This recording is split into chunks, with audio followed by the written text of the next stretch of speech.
주님께서는 그 학생들에게도 구원을 베푸셨고 그 학생들에게도 성령을 주셨습니다.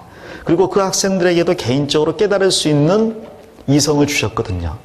그 학생들의 삶 속에서 어쩌면 우리보다 더 많은 것을 스스로 깨달았을 수도 있습니다. 단지 우리가 나이가 많고 먼저 된 사람으로서 교사를 하고 있는 거지 영적인 면에서 더 선생이다라고 말하기는 어려운 부분도 있겠죠. 어쩌면 우리는 동등한 입장에서 그러나 예수님을 먼저 알아가는 사람으로서 그들을 인도해 나갈 책임이 더 크지 않을까 하는 생각을 해봅니다. 근데 그 인도를 해 나간다면 그러면 그 위치에 맞는 마인드를 가지는 게 중요할 것 같아요. 종으로서의 생각, 섬기는 위치에서 우리 학생들의 부족한 면을 살펴보고 그 부족한 면을 메꿔주는 사람으로서의 역할을 내가 생각할 때 그 분반이 비로소 빛이 보이지 않을까 하는 생각을 개인적으로 해봤습니다. 성경에 보면 우리 모두는 종이라고 명시가 되어 있죠. 출애굽기 21장 말씀을 제가 여기 페이지에 적어놨는데요. 그 출애굽기 21장은 모두 구원받은 사람들에 대한 예표가 되는 겁니다. 우리는 그 출애굽기 21장뿐 아니라 누가복음 15장 내용을 통해서도 우리가 종인 걸 알 수가 있어요. 자, 아들이 있었습니다. 집을 나갔습니다. 그런데 죽을 환경에 처했어요. 회개하고 아버지께 돌아옵니다. 그때 이 종이 하는 말이 있어요. 마음속에 결심한 게 있습니다. 그 결심한 내용 잘 아시겠지만 한번 찾아보겠습니다. 누가복음 15장 가보겠습니다.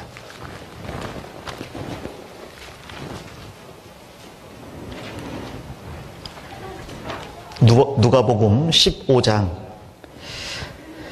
18절 19절입니다. 내가 일어나 아버지께 가서 이르기를 아버지여 내가 하늘과 아버지께 죄를 얻었사오니 지금부터는 아버지의 아들이라 일컬음을 감당치 못하겠나이다. 같이 읽겠습니다. 나를 품꾼의 하나로 보소서하리라 하고 이 아들은 돌아갈 때 아버지가 나를 품꾼의 하나로 보아주어도 족하겠다는 마음을 가지고 왔습니다. 근데 아버지는 그 아들을 아들의 위치로 바로 회복을 시켜주셨거든요. 품꾼은 종보다 낮은 위치잖아요. 품꾼은 그날 계약해서 그날 하루 일하고 그날 돌아가는 사람이에요. 종은 그냥 계속 주인 집에 거하면서 주인을 섬기면서 주인에 의해서 생활하는 사람이잖아요. 이 아들은 종의 위치에서 더 낮아져서 품꾼으로만 받아줘도 좋겠다는 생각을 했잖아요. 근데 아들로 받아줬거든요. 그러면 아들로 섬기지만 그 마음은 잊지 말아야 되겠죠. 처음 내가 아버지께 돌아갈 때의 그 마음, 나를 받아주기만 한다면 품꾼으로서 영원히 섬기리라는 그 마음이 있었잖아요. 근데 그 마음을 잊어버리고 다시 아들로서의 자기 자신만을 생각할 때 다른 종들에게도 또 다른 품꾼에게도 어쩌면 더 많은 피해를 끼치는 아들이 될 수 있지 않을까 그런 생각을 해봅니다. 마치 여기 나와 있는 첫 번째 아들 있잖아요. 이 아들은 아버지를 섬기며 열심히 일을 했습니다. 그러나 그 아들이 아버지를 섬길 때의 마음은요, 어떤 사랑이라든지 아버지의 마음을 헤아리는 그런 건 전혀 없습니다. 그 아들은요, 아버지 아들이니까 내가 일을 하는데 대가를 생각을 했거든요. 염소 새끼 한 마리라도 줘야 될 거 아니냐고. 다 자기 건데 일을 하면서 무언가를 더 받기를 마음속에, 그리고 주지 않는 것을 원망하는 마음이 있잖아요. 이런 큰아들은 집안의 탕자라고 이야기합니다. 이 큰아들과 같은 마음을 가지고 있는 다른 종들이 그 큰아들과 같이 아버지 섬기는 일은 정말 힘들고 어려워질 거예요. 그래서 우리는 먼저 마음에 생각할 것은 나 같은 죄인을 구원해 주신 주님의 은혜에 감사하며 항상 하나님의 종으로서 주님을 섬기겠습니다. 근데 하나님의 종으로 섬긴다는 건 다른 말로 하면 주님의 몸된 교회니까 교회의 종으로서 주님을 섬기겠습니다라는 거거든요. 그리고 교회는 동일하게 구원받은 또 다른 형제 자매님들을 이야기하는 거니까 다른 형제 자매님들을 섬김으로써 나의 마음을 하나님께 입증하겠습니다 라는 마음을 가져야 되겠어요. 그래서 우리에게 주신 그 맡기신 학생들이 사실은 우리가 섬겨야 될 대상이라고 생각하고 분반을 해나가신다면 어쩌면 많은 부분이 달라지지 않을까 하는 생각을 해봤습니다. 예전에 성지순례를 간 적이 있어요. 그 5박 6일짜리 성지순례 갈 때 어떤 목사님을 만났습니다. 이분은 이제 구원받은 여부는 제가 잘 모르겠고요. 하지만 이스라엘 대학교에서 석사과정을 밟고 있던 분이에요. 근데 이분이 저희를 가이드하면서 제가 굉장히 많은 걸 느꼈어요. 아침부터 저녁까지 굉장히 열정적으로 가이드를 하시더라고요. 근데 그렇게 가이드한다고 해서 돈 더 주는 건 아니거든요. 또 그렇게 가이드한다고 해서 저희가 팀 모아서 주는 건 아니거든요. 전국적으로 아마 저희 교회가 성지순례 가면 팁 적게 주기로 소문이 났을 거예요. 다른 분들은 여유가 있는 가운데 왔기 때문에 막 팁도 모아서 주고 그러는데 저희는 어려운 살림에 와서 그런지는 몰라도 팁 일절 없음, 그것을 굉장히 기뻐하거든요. 그래서 굉장히 노력하고 수고해도 저희가 팁을 안 줍니다. 근데 이분은 5박 6일 동안 같이 있는데 팁을 한 번도 직접 준 적이 없어요. 그럼에도 불구하고 아침부터 저녁까지 굉장히 열정적으로 설명을 하시더라고요. 아무도 안 듣는데. 근데 나중에는 어떤 생각이 드냐면 너무 열정적으로 설명하시니까 들어줘야 될 것 같은 부담감이 들더라고요. 그래서 이제 들어줬습니다. 근데 물론 설명이 저희들과 안 맞는 부분이 분명히 있을 수밖에 없잖아요. 거듭난 그리스도인으로서 마음에 걸림이 되는 부분이 있을 수가 있죠. 근데 너무나 열정적으로 하기 때문에 안 들을 수가 없었어요. 근데 그렇게 듣고 나니까 저녁에 특강을 해주시겠대요. 그래서 또 저녁에 특강을 해주셨어요. 헤롯 가게도에 대해서. 별로 이렇게 유익하지 않은 주제일 수도 있잖아요. 헤롯 가게도 해서 이렇게. 그 특강, 아무튼 굉장히 저한테는 유익했습니다만은 그 특강을 받고 그 다음에 두 번째 또 특강을 해주시겠대요. 이스라엘의 지형과 기후에 대해서. 그래서 그 지형에 대해서 또 이제 해주셨는데 사실 굉장히 도움이 됐습니다. 저에게는. 다른 분들은 모르겠어요. 그 지형에 대해서 그렇게 어떻게. 자, 근데 그분이 굉장히 열정적으로 하신 걸 봤어요. 그리고 그분과 같이 버스 운전을 하는 기사를 또 봤습니다. 아랍 사람이었거든요. 근데 굉장히 그분은 과묵하셔요. 끝날 때까지 제가 그분의 목소리를 한 번도 들은 적이 없습니다. 근데 무언가 요청을 하면 눈으로 이렇게 알았다고 하고 한마디도 대답을 안 하세요. 근데 그대로 운전을 하거든요. 그 두 분과 일주일 동행을 하면서 나중에 마음속에 굉장한 교훈이 됐어요. 어쩌면 그 운전하시는 분은 정말 가장 우리에게 실제적으로 와닿는 종의 교훈이 아닐까, 종의 모습이 아닐까. 노라는 게 없습니다. 불평이라는 게 없어요. 그리고 왜라고 반문하는 게 없습니다. 우리가 광야를 보고 싶다고 하면 일정이 안 맞지만 그 인도하시는 가이드가 일정을 보다가 이렇게 광야로 가봅시다. 그러면 설명을 해줘야 될 것 같은데 설명을 안 해주더라고요. 광야로. 그럼 예. 마사다 올라가는데 저리 뒤로 돌아가서 거기서 기다리세요. 예. 우리가 늦게 내려왔거든요. 그때까지 기다리는 거예요. 어디로 갑시다. 예. 눈으로 깜빡하고 불평, 불만, 왜요? 누구를 뭘로 아시고 지금 이런 말이 전혀 없는 거예요. 일주일 내내. 제가 그걸 보면서 정말 저렇게 주님의 말씀에 순종할 수 있는 사람이라면 참 좋겠다. 우리는 이해 안 되면 안 하려고 하거든요. 근데 그분은 이해가 되든 안 되든 너무나 단순하게 어쩌면 생각을 안 하시는 분 같아요. 그냥 시키는 대로 전부 다 그렇게 해나가시는 걸 보면서 어쩌면 정말 그 하나님이 원하시는 모습이 저것일 수 있겠다라는 생각을 해봤습니다. 또 그 목사님의 모습을 보면서 교훈을 받았어요. 제가 여쭤봤거든요. 굉장히 열심히 하시네요. 별로 이렇게 반응이 안 좋아도. 그랬더니 그분이 하시는 말씀이 교훈이 됐습니다. 저는 사실 그 가이드이기 전에 목사입니다. 목사로서 분명히 목회하는 대상이 있어야 되는데 저는 여기서 학생으로서 공부하고 있기 때문에 제가 목회할 수 있는 대상이 없습니다. 그래서 하나님께 기도하다가 하나님께 응답을 받은 것이 저에게 오는 관광객들, 비록 5일, 6일 짧게 제가 만나지만 그분들을 제가 섬기는 대상으로 하라고 하나님께서 저에게 응답을 주셨습니다. 그래서 짧은 5일의 만남이지만 그분들이 제가 섬기는 대상이기 때문에 결코 소홀히 할 수가 없습니다. 그 말 듣고 제가 굉장히 부끄러웠어요. 5일 만나는데 그렇게 하시더라고요. 그것은 그 직업과도 무관한 거였고요. 팁과도 무관한 거였습니다. 나중에 그런 말을 들었어요. 집에 들어가면 기절한대요. 그리고 아침에 일어나서 제정신이 아닌 상태에서 나온다 그러더라고요. 근데 정말 그럴 수밖에 없겠어요. 그 더운 광야에서 그렇게 사람들 가이드하면서 설명하면서 인솔하면서 계획 짜는 것이 얼마나 어렵겠습니까? 근데 그분은 그 목회의 대상으로 그걸 정한 거죠. 그리고 그 목회를 표현할 때 내가 섬기는 대상으로 여기 오신 관광객들을 정했습니다. 그래서 그런지 그분이 잊혀지지가 않아요. 그리고 그분도 저를 잊지 못한다고 그러시더라고요. 왜냐하면 나중에 그 홈페이지에 들어갔더니 그분이 쓴 글이 있더라고요.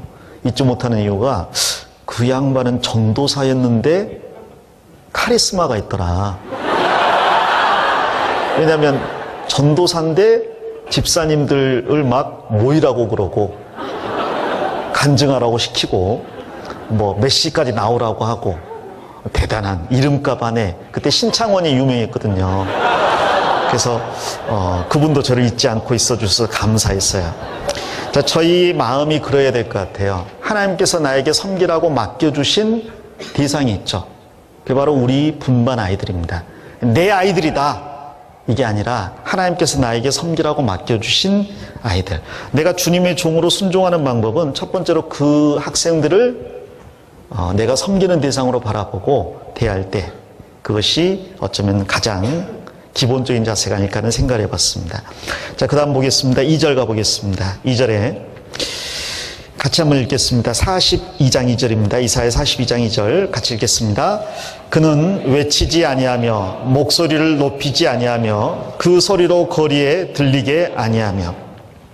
여기에 대해서 제가 설명할 것은 홍조연 목사님이 다 하셨어요.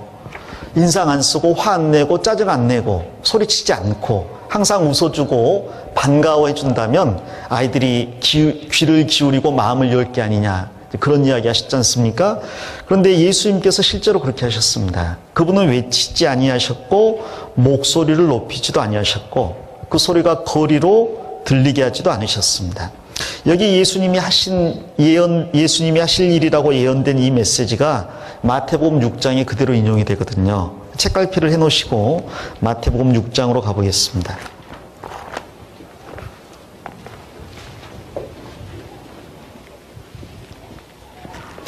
마태복음 6장.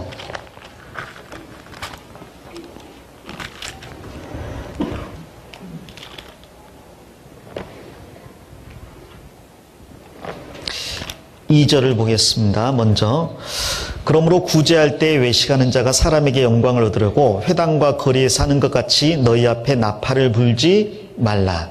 진실로 너희에게 이르노니 저희는 자기 상을 이미 받았느니라 그랬죠. 또 뒤에 보면 5절에 또 너희가 기도할 때 외식하는 자와 같이 되지 말라. 저희는 사람에게 보이려고 회당과 큰 거리 여기에 서서 기도하기를 좋아하느니라. 같이 읽겠습니다. 내가 진실로 너희에게 이르노니 저희는 자기 상을 이미 받았느니라. 여기 보면 나팔 불고 큰 거리에서 소리 높이는 사람들이 있습니다. 근데 이 사람들이 원한 것들은 분명히 이 땅의 것이었어요. 사람에게 영광을 얻으려는 거였죠. 애초에 목적이 사람에게 영광을 얻으려는 것이었기 때문에 동작도 크게 하고 목소리도 크게 하고 나팔을 분다라고 표현이 되어 있습니다. 하나님께서 이 사람들이 원하는 것을 아시죠. 그러므로 그 사람이 원하는 걸 주셨어요. 사람의 영광을 원하는구나. 그럼 사람에게 영광을 받을 수 있게 해주겠다. 그러나 애초에 하나님의 영광을 구하진 않았기 때문에 하나님께는 영광을 얻지 못한다고 하신 거죠.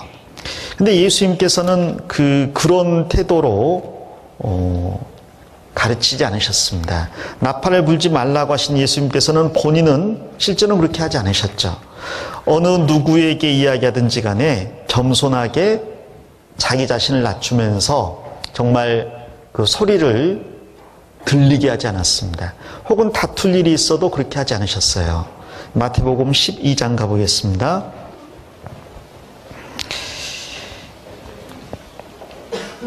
13절에 이에 그 사람에게 이르시되 손을 내밀라 하시니 저가 내밀매 다른 손과 같이 회복되어 성하더라. 바리새인들이 나가서 어떻게 하여 예수를 죽일고 의논하거들. 15절 같이 읽겠습니다. 예수께서 아시고 거기를 떠나가시니 사람이 많이 줬는지라. 됐습니다.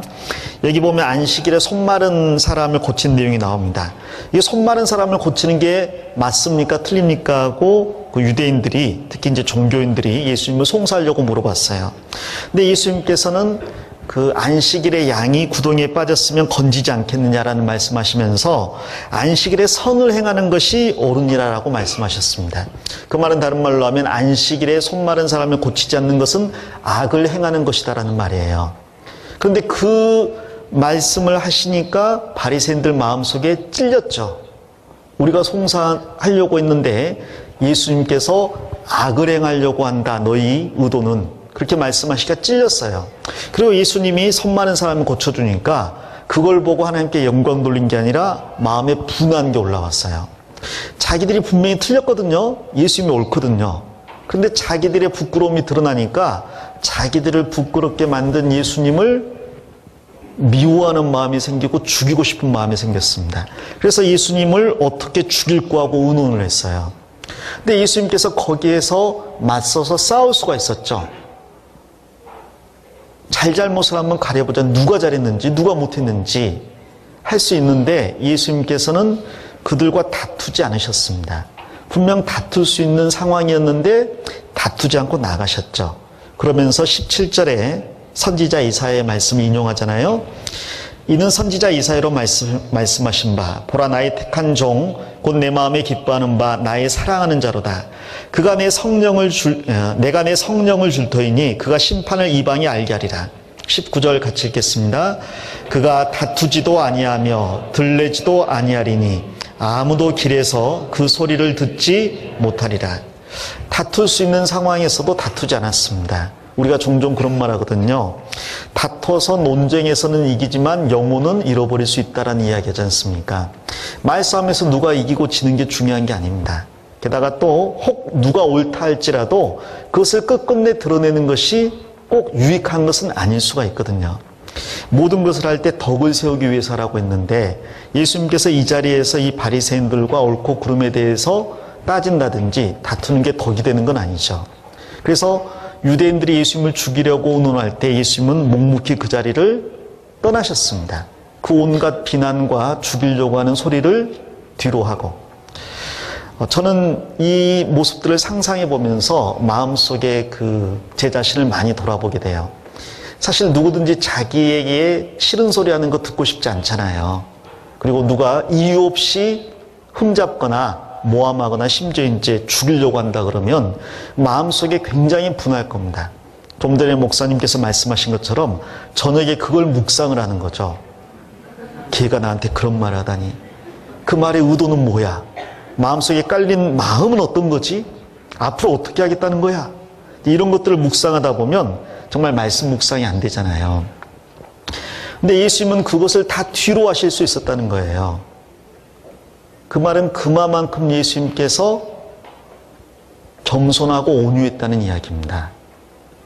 남들이 자기에게 하는 말을 그대로 받아들이시고 거기에 휘둘리지 않으신 거죠. 사실 사람은 자기가 높은 위치에 있다고 생각하니까 그 의뢰하는 바가 끊어져 버리면 굉장히 힘들어합니다. 근데 애초에 낮은 위치에 있으면 더 이상 떨어질 자리가 없으니까요. 아무리 공격을 해도 흔들리지 않거든요.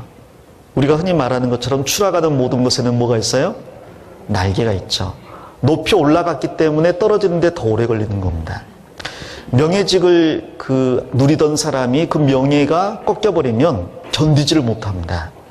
혹은 돈을 누리던 사람이 사업에 실패해서 돈을 잃어버리면 그걸 견디지를 못하죠. 마찬가지로 자존심이 센 사람이 자존심이 혹 상하게 되면 그걸 견디지를 못합니다.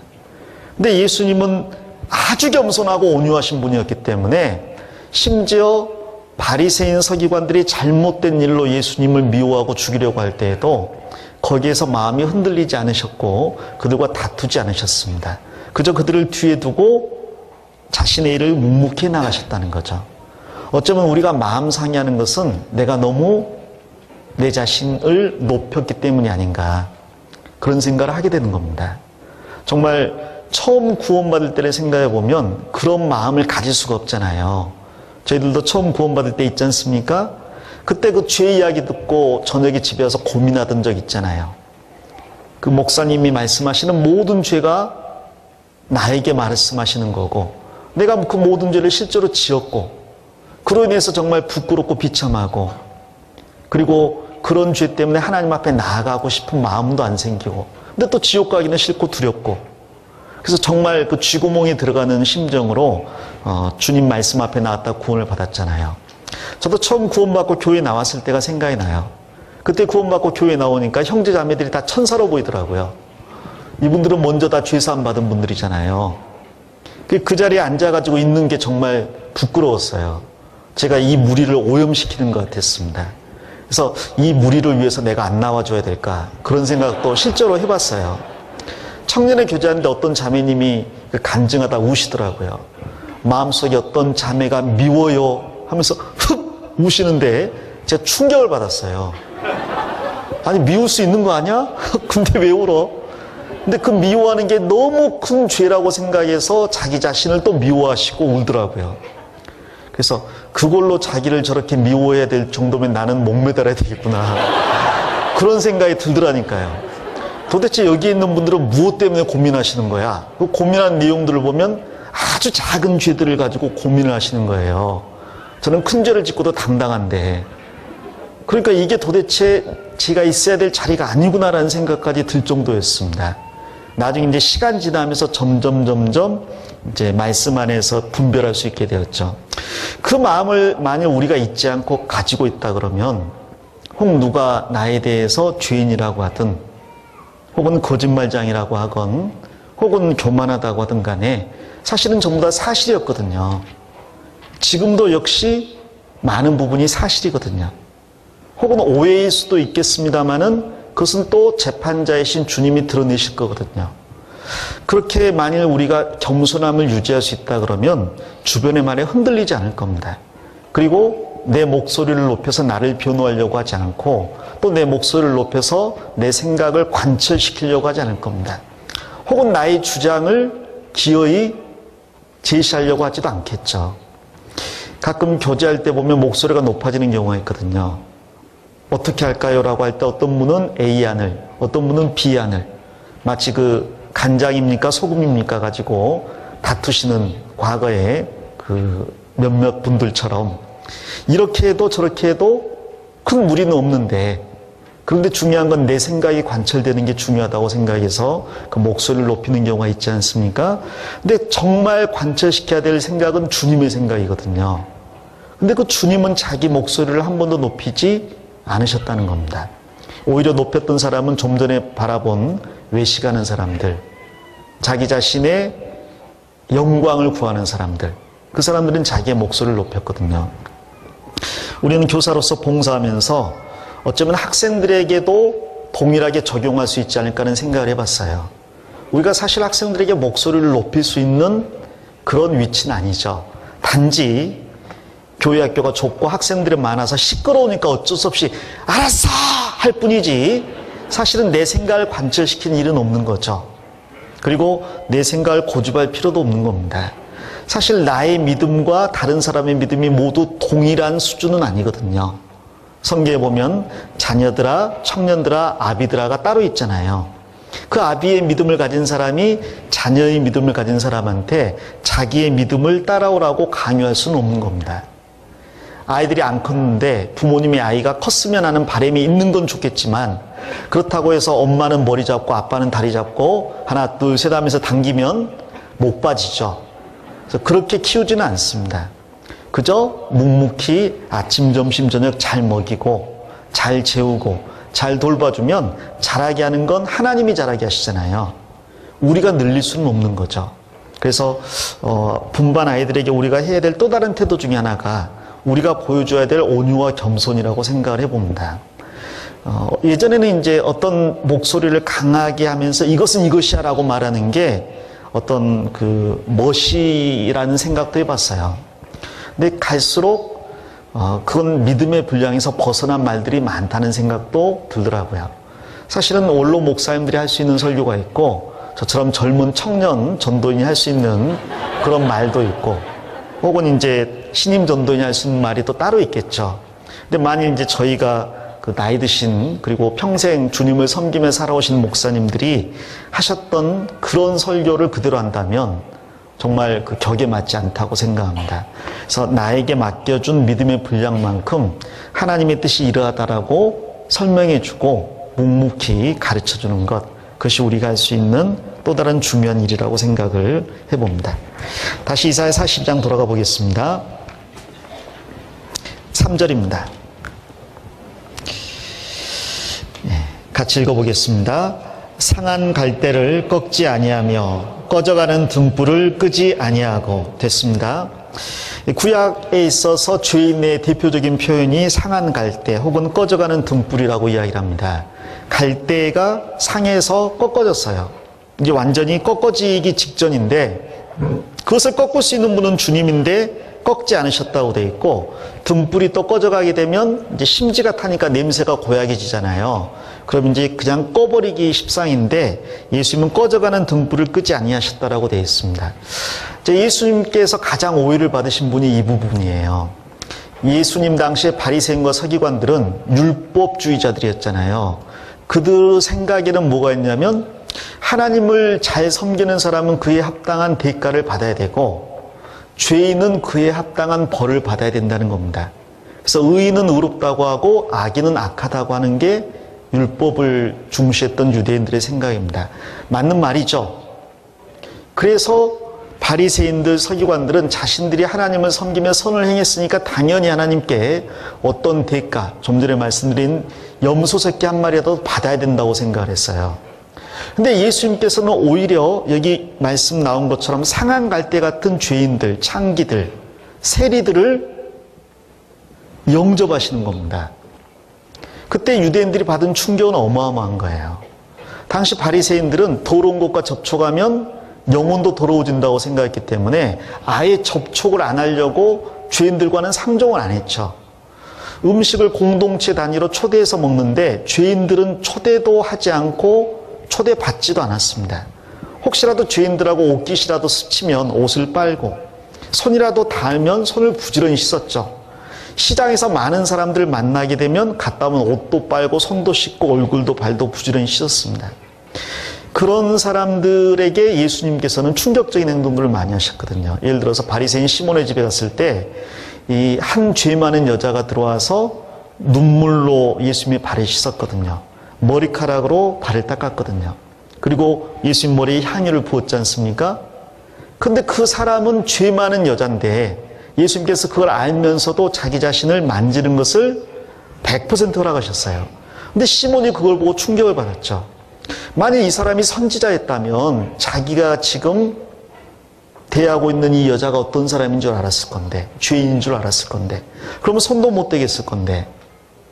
근데 예수님은 오히려 그 시몬에게 말씀하셨어요. 500데나리온 빚진 자와 50데나리온 빚진 자가 있는데 둘 다 탕감받는다면 누가 더 사랑하겠느냐. 그러면서 여자가 하신 일을 칭찬하시고 구원받았다는 말씀까지 해주셨습니다. 그게 받아들일 수 없는 거였어요.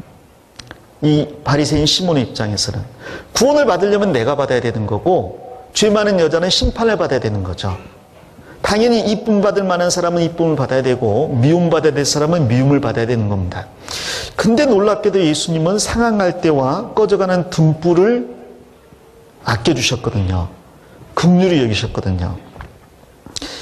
이 내용 보면서 분반할 때 제가 반성이 많이 됐어요. 사실 저 어릴 때부터 죄송합니다. 어릴 때 24살 때부터 제가 분반했거든요.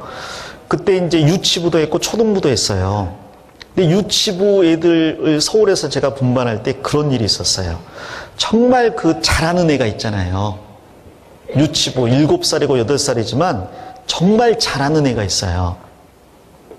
인사도 잘하고 기도도 잘하고 말도 곱게 잘하고 그리고 저도 좋아해주고 물론 여자아이 7살. 또 반면에 누가 봐도 잘 못하는 아이가 있어요. 거칠고 싸납고 뭐 기도나 머릿돌도 잘 안 하고 물론 저도 별로 안 이뻐해주고. 자, 그럼 이제 저는 당연히 교사로서 골고루 다 사랑해 준다고 생각하고 대하죠. 그런데 눈빛은 못 속이나 봐요. 알았어? 알았지? 알았어? 근데 그걸 느꼈나 봐요. 저는 똑같이 대했다고 분명히 생각을 했거든요. 근데 어느 날 그 아이가 그러더라고요. 7살 먹은 아이가 알았어? 이렇게 하고 있는데 옆에서 한숨을 푹 쉬더니 에휴, 우리 선생님은 누구만 이뻐해서 참 우리 분반은 큰일이야. 7살짜리가요. 제가 깜짝 놀랐어요. 아니 7살짜리가 그걸 분별할 수 있는 분별력이 있다니.